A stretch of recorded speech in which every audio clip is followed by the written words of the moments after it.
work in sampling, spin glasses, and related topics. And today she'll be telling us about hardness of learning to sample. Right. Thanks, Sitan, for the invite and the introduction. Yes, so this year the joint work, based on two joint work, one with Holden Lee and Frederick Kohler, and the other with Andrei Listetsky. And Holden is here, and Andrei was here earlier, but he had to leave the conference for something else. So the task that I focus on this talk is learning to sample. This is the underlying algorithmic problem in generative modeling. So the problem is like this. So you have a distribution mu over some state space omega, and your input is a training set of sample, i.i.d. sample for mu, and your output, your goal is to learn a sampling algorithm for mu. Okay.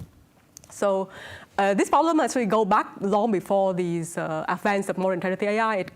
It was first formulated in the 1994 under the name generative learning, but in a paper by Kearns and many other people. Okay. So what does it mean when I said I want to learn a sampling algorithm for mu?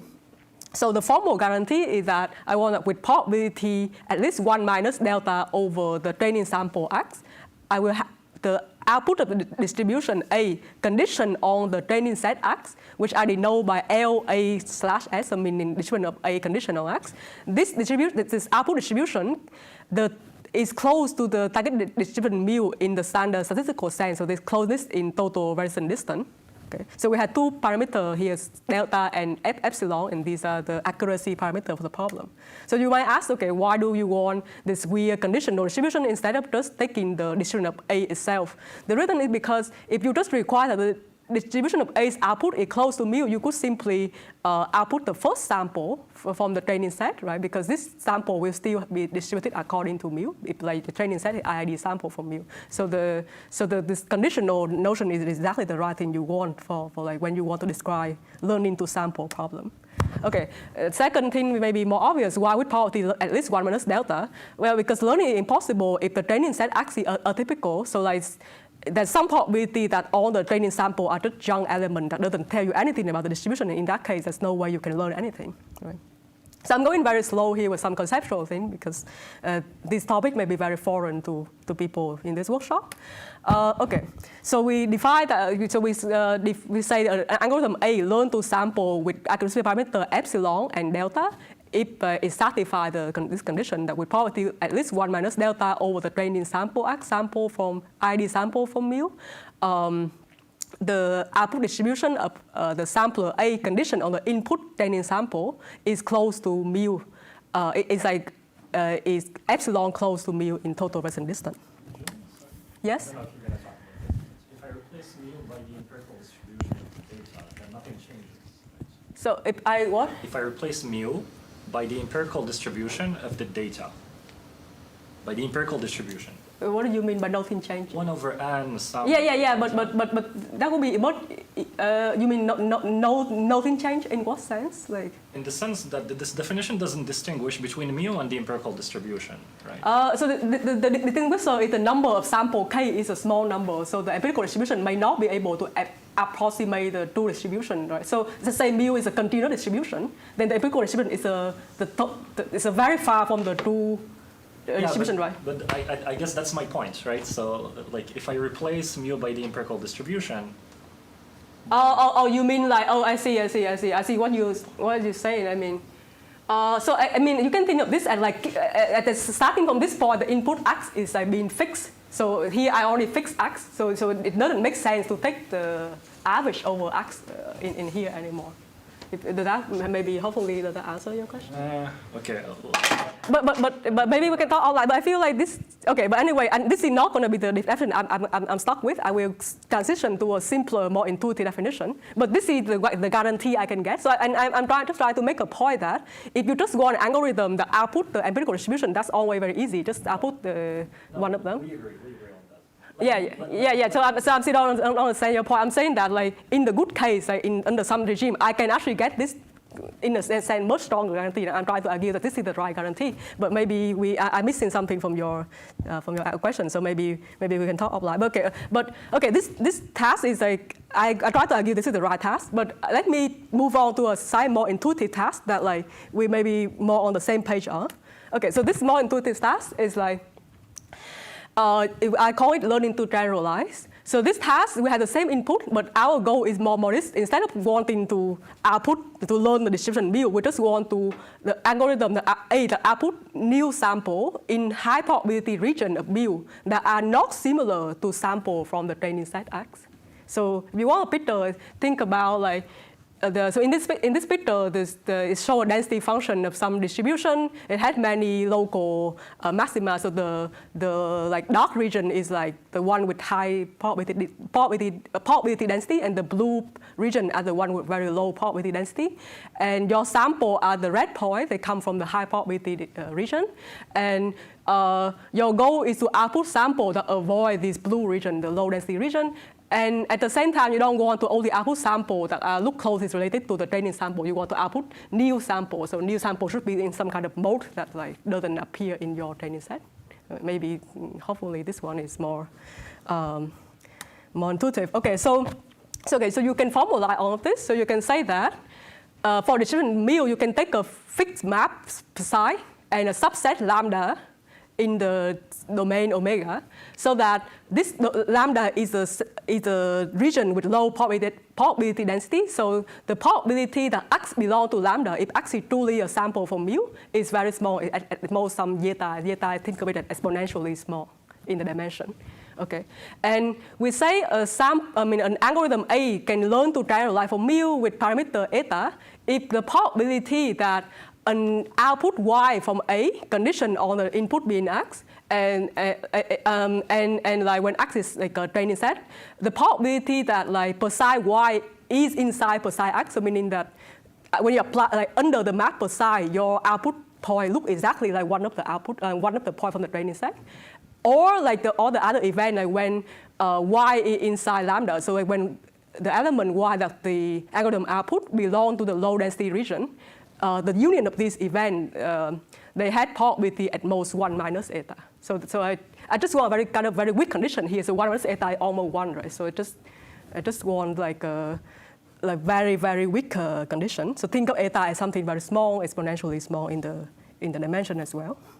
Okay, so what is this condition trying to tell you? Trying to tell you that I'm trying to like get an algorithm A that avoid two behavior, memorization and hallucination. Memorization means that the output y, the output of the algorithm, is very similar to the training set X, right? And the similarity is measured by this psi map. So psi y contained inside psi X. So sometimes you can think of psi as just say the identity, or in our case, psi would like sometimes in some simple construction it would just be the map that take a subset of the. So think of y at the space. Omega the high-dimensional space, and psi sometimes would just be the projection of this high-dimensional space to a field of its coordinate. Yeah, okay. Or like actually not a field, but like a substantial number of its coordinates, so like a subset of the dimension. And yeah, so the second thing is more easy. Second condition is more easy to understand. So y means belonging to lambda is a sign of hallucination, because that means like your model is output an element y, but belonging to a region that had very low probability density under the true target distribution mu. So if you actually sampling from mu, there's very low chance that you will get something from this set lambda. But if you sample from your learn algorithm A, you have high chance of outputting something from this region. Okay, so this definition, as I said before, it formalizing the two failure modes of generative model, memorization and hallucination.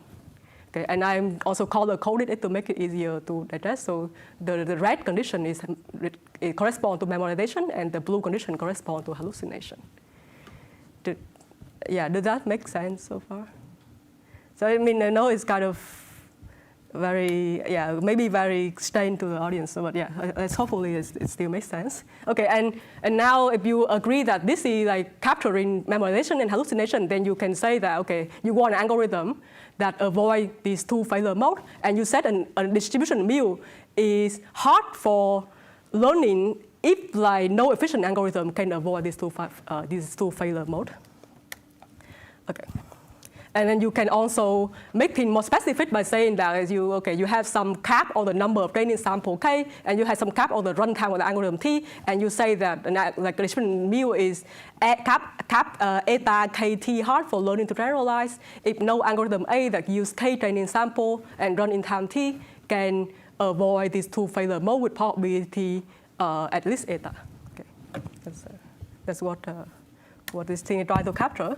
And so how does this new notion, learning to generalize, relate to the notion, more traditional notion of learning to sample? So hardness for learning to generalize does imply hardness for learning to sample if the push-forward distribution per psi and mu under per psi is not too concentrated. So if you let per psi max to be the maximum mass put on any element by the push-forward distribution, and if like you have some upper bound on this like maximum per psi max, then so then like and if like these the parameter zeta, eta, epsilon, delta, and k are not too big, then and if the sum of all these things is at most 1, then hardness for learning to generalize imply hardness for learning to sample. And this is a very simple calculation. You just need to show that like if you hard for learning to generalize, then you can easily compute the expected TV distance between your output distribution and the two distribution mu, and this would be like at least like 1 minus the first two sum. And then if you are easy for learning to sample, then your one minus the first three sum. If you're easy for learning to sample, then your TV distance expected TV distance is at most the second two parameters. This condition exactly gives you what you need. And if you want more intuition, think of this per psi max. And for our construction, this per psi max is always like inverse exponentially small in the dimension. So this means you can tolerate at least inverse sub-exponentially small in the dimension. You can always tolerate k that are sub-exponential the dimension. So that means k is like even the number of sample k can even be super polynomial. And aside from like per psi max, all the other parameters can be exponentially small in the dimension. Okay, so this condition is very easy to satisfy, and actually is satisfied for our construction. Okay, so what our main result after we have say only that definition? So we can identify the tractability region for learning to sample for canonical family of distribution.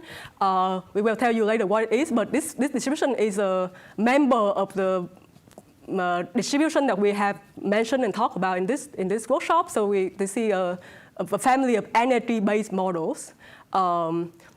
And also like example of a Markov random field. So to make things simple, an energy-based model, you can think of it as like some distribution over some domain omega, characterized by an energy function E. So the energy function E map an element x in omega to like a real number. And so the probability of sampling element x is proportional to exponential of beta times E of x. Beta here is a kind of think of it like a parameter temperature, like a temperature parameter. So if beta equal to 0, then like every element in omega had equal probability of being sampled. You are just sampling from the uniform distribution over omega, and usually this is generally very easy. So just sampling from a very flat distribution is easier. If beta is bigger, then your distribution is sharper, so sharper peak, and generally this is harder. So if you remember Yi-Lun's talk in the morning, he trying to like sampling from like some distribution mu raised to the alpha, right, with the goal of making like sharper. Like making the distribution sharper and getting better performance. So you can think of it here like the same principle. If you increase beta, the task of sampling is supposed to be harder. And here, I want to say something about the hardness of the learning to sample task and also the learning to generalize task when you increase the parameter beta. Okay.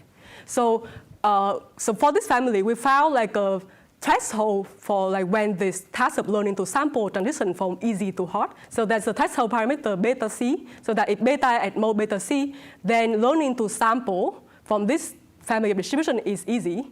And if beta is greater than beta C, then learning to sample is hard. But moreover, even the easier task of learning to generalize, meaning that you just want to avoid two common failure mode of generative model, which are like hallucination and memorization, even if you just want to do this much simpler task, this much simpler task is still hard for all efficient algorithm. So there's a very sharp transition from easiness to hardness for this task of learning to sample. Yes? So do we have examples that are hard to sample but easy to generalize, or is the takeaway from this that somehow whenever something's hard to sample, it's also hard to generalize? So I haven't, I haven't studied this question, but I think there should be some simple example that like, in general, learning to generalize is a much easier task than learning to sample. Yeah, you can easily construct something. Yeah. A good question. Any other question?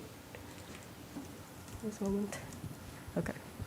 Hopefully, like everyone is on still with me. Okay. So and this hardness is not about not knowing the description of the algorithm. So even if you do know everything, you do know the energy function E and the temperature parameter beta. So that means you can compute at least the unnormalized density function of the distribution. You still this hardness still persists. Okay. And like this is just the interpretation of what it means for learning to generalize. To be hard, it means that any efficient algorithm that attempt to learn from this distribution must either hallucinate or memorize in the sense that I described earlier. Okay. So sometimes they say in that like there are distributions where generative modeling is impossible. That like memorization and hallucination are unavoidable, and these things are also testable. Okay. And I mean, of course, in algorithmic research, you can never have a true impossibility result under no assumption, because there's a problem like say everything is you need to condition on some assumption, and here the assumption is also interesting. The assumption is that this thing holds under an assumption from cryptography. The assumption is that the computational Diffie-Hellman problem is a hard problem.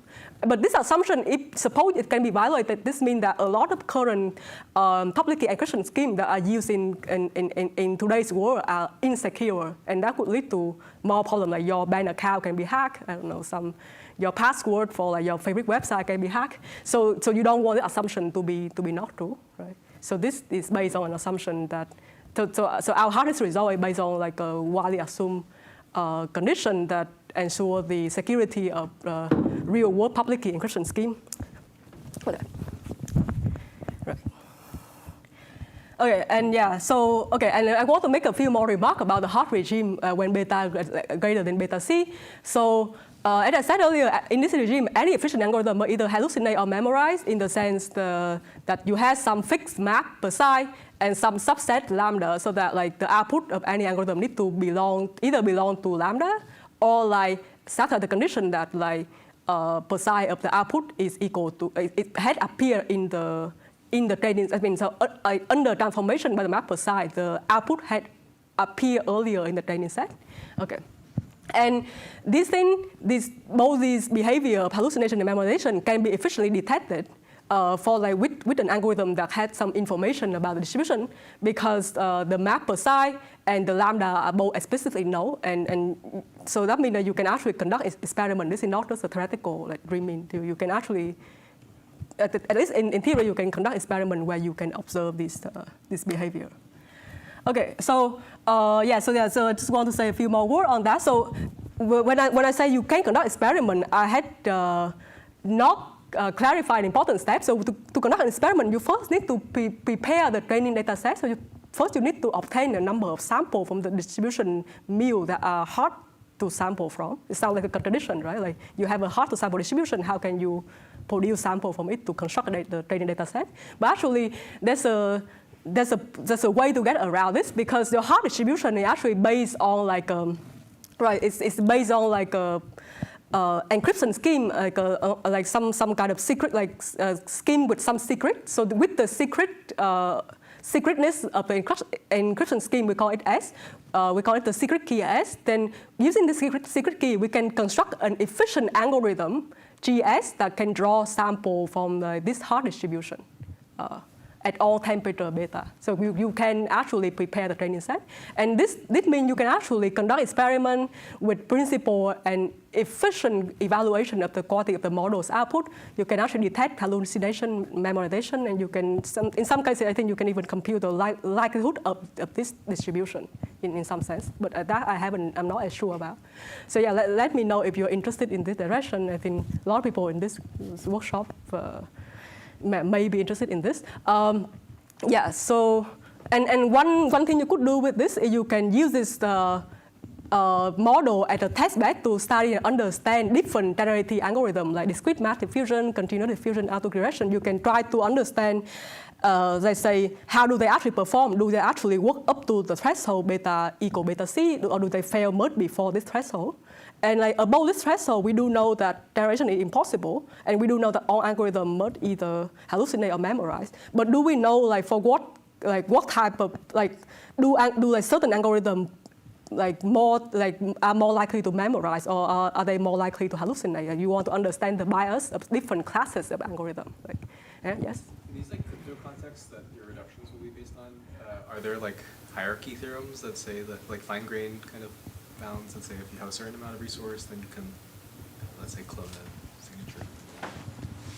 So essentially you need super, you need so of course so for the signature scheme, you have something like, if your number of signatures you have seen is at least square root of the size of the universe, then you can clone a signature. But the square root of, so they say the universe of size 2 to the n, square root will be 2 to the n over 2.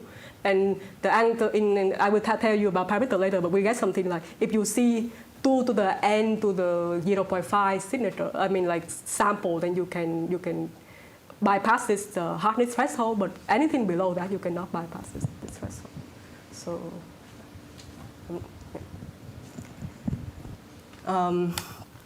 Right. So let me do a second remark. So we can view this result in a different way. So we can view it as something like this. So we can view this distribution as having two-way parameterization. One with the energy function and the parameter temperature, which are publicly available. Then other with a secret key S. So with the secret key, with the secret key S, sampling from or generation from this distribution is efficient, but no algorithm can learn to generate new sample from this distribution if it doesn't know the secret key S and only see the training sample, the sample that this distribution output. So you can view this as an example of model collapse. So it's saying that there's some smart algorithm that output that give you samples, but if you attempt to learn from this sample, you cannot recover the whole diversity. You can only see a subset of the diversity of the original model. Okay, so a lot of doom and gloom in this workshop about AI replacing human. So I'm trying to say something that makes people happier. I don't know how convincing it will be, but let me say it anyway. So let's have the philosophical interpretation of this example is that, of this construction is that if you view the human brain at the algorithm with the secret S, with the secret key S, right? Then this means any machine or any other entity, like another human even, they cannot fully imitate your creativity and thoughts simply by pattern matching. They cannot imitate what you are doing simply by seeing the math, the proof, the book, the painting, poems and piano play that you output. There's something secret in there. Okay, as long as you don't output too many things, you need to limit the number of things you output. If you do too many things, people will learn what you are doing. But if you don't say anything, then no one can learn. But here it's saying that okay, you can say a limit number of things, but and people cannot figure out your secret. But if you say too many things. And then there's no way to save you. Yeah. So maybe it's telling you that if you are lazier and don't actually work, it's harder to replace you. I don't know. I'm trying to have fun. I'm not here to talk about math, and math doesn't. Yeah. Anyway, but okay. I think that's enough fun. Okay. So let's move on to the intuition of the proof. Okay. Yeah. Right. So the intuition is that this hardness of learning to generalize come from the difficulty of breaking a cryptographic scheme. This is now at the signature scheme. Right. So, sorry. I think, wait, what? What did I do? Oh, right. Oh, I think like this is, sorry, this is a wrong place, in a wrong place. Anyway, so now, before I talk about the proof intuition, let me talk about the formal statement of the main result, because I haven't tell you what the model, what the distribution that I'm constructing is. Okay, so this distribution is, this family is known as the Ising model. So this is I think this had appeared in Holden's talk. So Holden talked about spin glass. This is an example of an Ising model. So Ising model is the simplest possible energy-based model, and my corporate field, you can view it at like, so you can combine the energy function and the temperature parameter together and view it and call it the Hamiltonian H. So H of x is equal beta times E of x, and H of x is just the quadratic function in x, so it will be sum of jij times xi times xj plus sum of hi times xi for some like parameter jij and hi. So this is just like the standard form of a quadratic function, and the parameter j and h are what describe the model. But in our case, it will not be known to us. We only know sample from the model. We do not know that what the matrix j and what the external field h are. Okay, and okay, so the formal main result is that, okay, so we also will assume that the matrix J is a symmetric matrix, because if you can easily symmetrize the matrix J by taking the average between it and its like transpose without changing the distribution.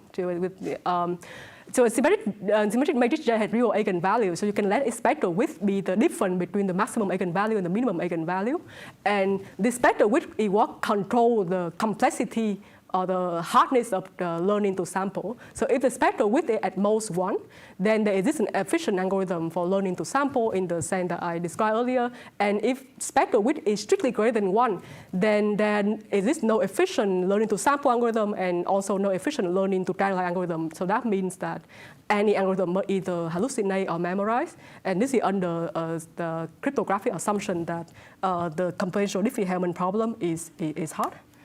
Okay, so let me say a few more words about, well, I mean, yeah, so this is technical, so maybe we can skip that. So this is just to say like what is the dependency, what are the dependency on the number of sample and the runtime on the accuracy parameter delta and epsilon, but you can just basically remember that it's on polynomial dependency. Okay, and right, so what is the algorithm? So the algorithm is that you want to learn some Ising model with, so you want to first learn some approximation of the two model by minimizing a convex loss function. So this is like kind of inspired by score matching. So this convex loss function is inspired by this loss function is inspired by score matching, but you need to apply it to the discrete setting. And in the case of Ising model, because the log density of the model is linear in all the model parameter, this loss function is a convex function, so you can optimize it and find like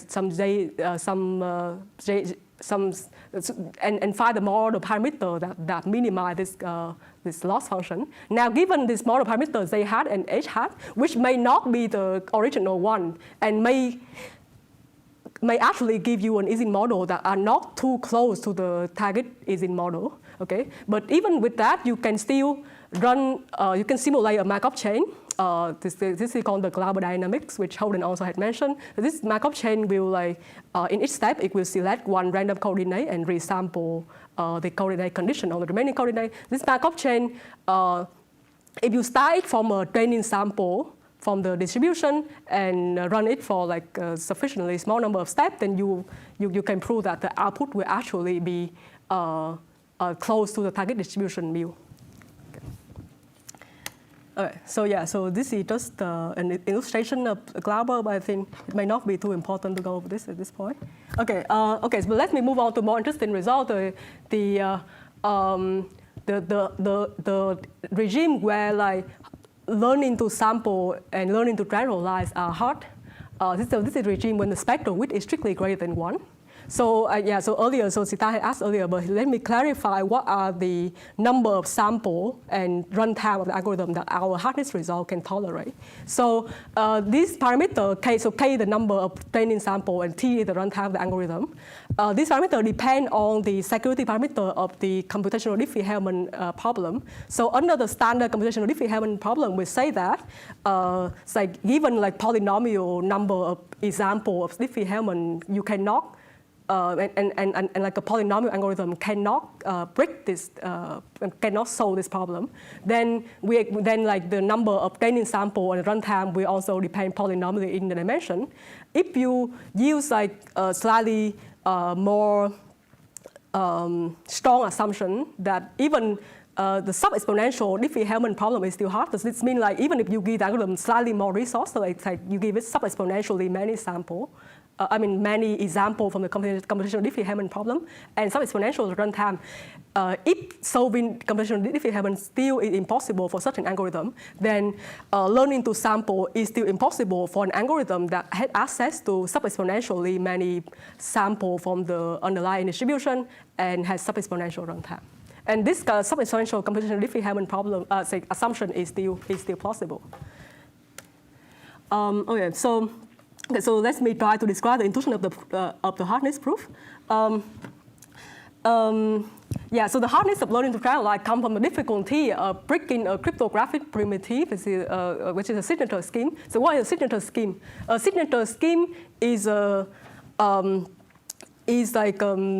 it can view it as like the goal is to generate signatures that are unforgeable. So you can view it as like, okay, so you have some entity that given a document, it can generate a signature of the document for you, and you want this signature to be unforgeable in the sense that there's no algorithm B, no forger of a signature B can output a valid new signature sigma star for a new message m star, even after seeing the valid signature for many messages mi, where these mi are all different from m star. This is the standard security notion of a signature scheme. Okay, so suppose you have a secure signature scheme. What you can do is you can take your distribution nu to be the uniform distribution over pair of message and signature that are valid, right? And in this case, I claim that learning to generalize from this distribution nu is equivalent to 14 signature. Why? I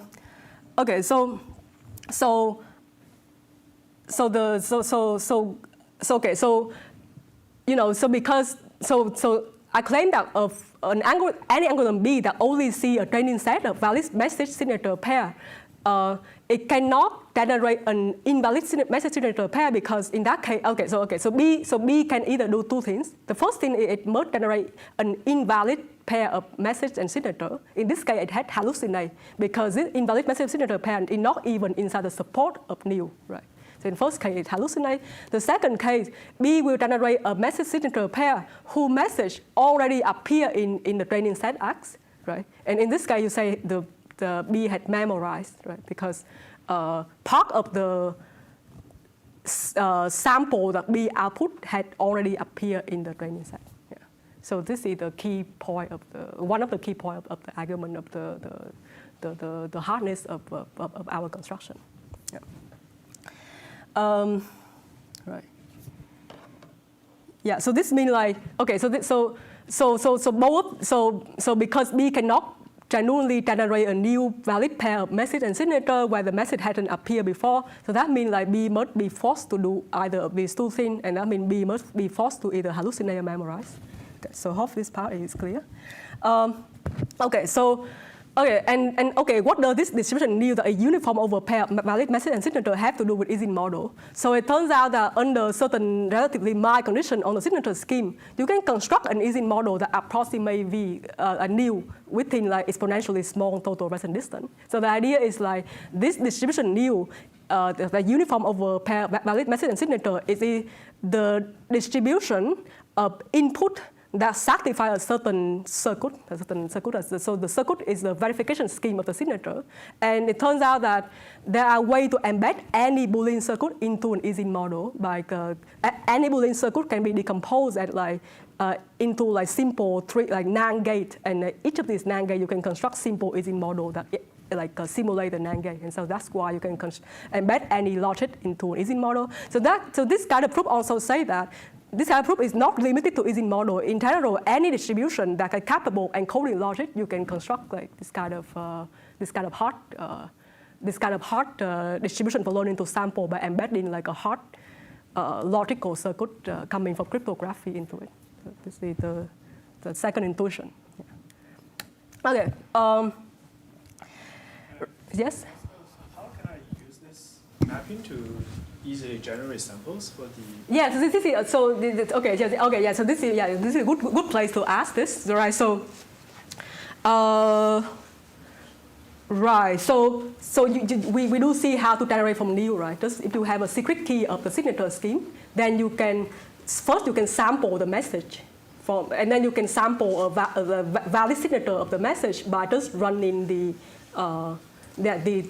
signing algorithm. Well, I mean, you need some assumption on the signature scheme that like the signing algorithm will output a random signature for valid signature for a given message. But for our particular signature scheme, this happens to also be satisfied. So just by first generate the signature and then signing it with a secret key do give you like a uniform distribution to generate from nil. And because the Ising model is very close to nil, that means like just sampling from nil is enough to output sample that are right. Can you control the J or? Yeah. You can control the J. You do have full control over J. So the true construction will. So the point is like the distribution of the Ising model, the sample of the Ising model will just be a valid message and signature pair along with the bit that are used to verify that this pair is valid. And these bits are also known to you because the verification scheme of the signature, the verification algorithm of the signature scheme is a public algorithm. So with this public algorithm, you can just compute like whether this pair is valid or not, and you append all these bits to the original valid message and signature pair, and that gives you the Ising model sample. I hope that's so. Okay, so that's the procedure like this. You use a secret key to sample a valid message and signature pair. You can construct extra padding stuff that verify that this pair is valid, and this padding stuff is what constitute, along with the original pair, is what constitute a sample from the Ising model.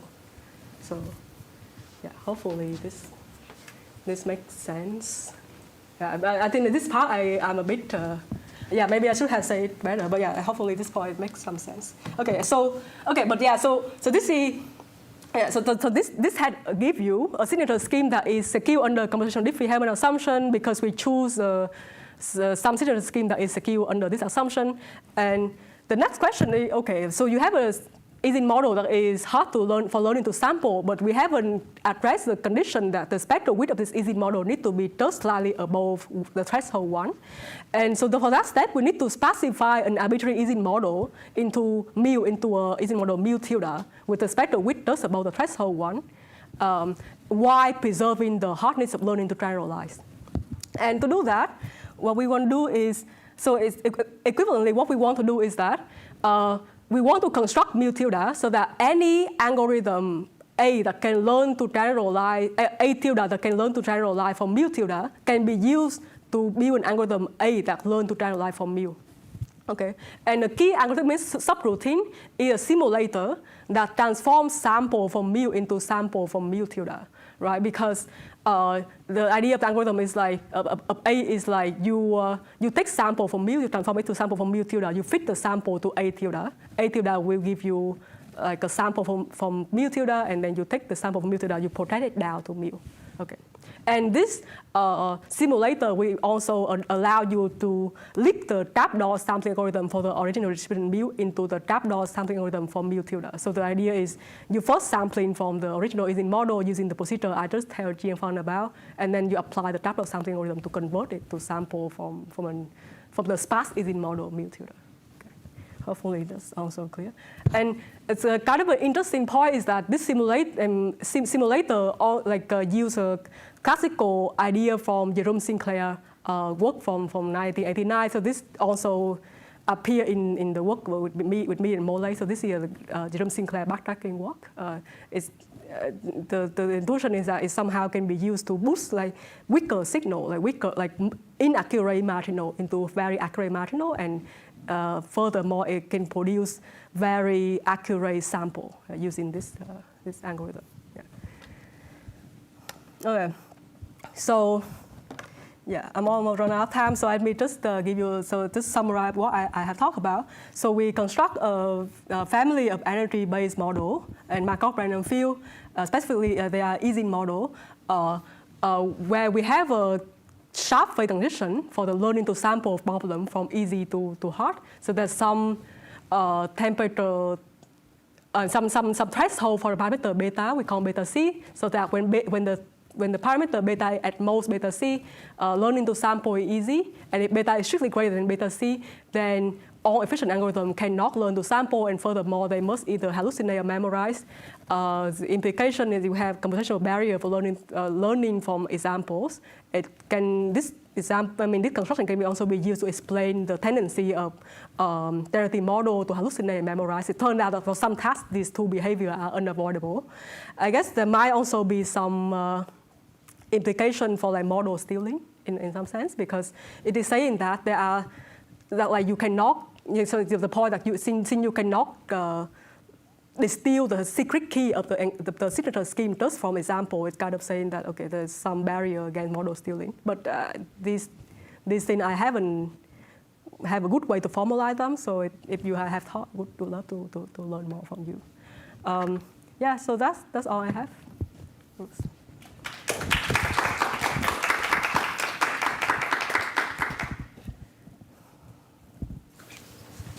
Yes?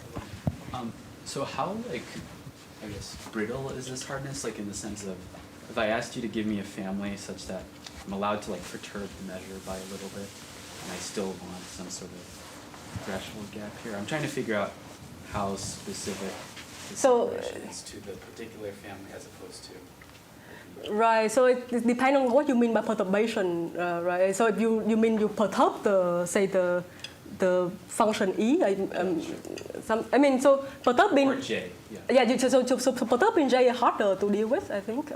So this, yeah, so perturbing J arbitrarily, I don't know how to deal with that with this kind of technique, because when you want to embed like a Boolean circuit, you want something very precise. Yeah. But yeah, so it's a good question.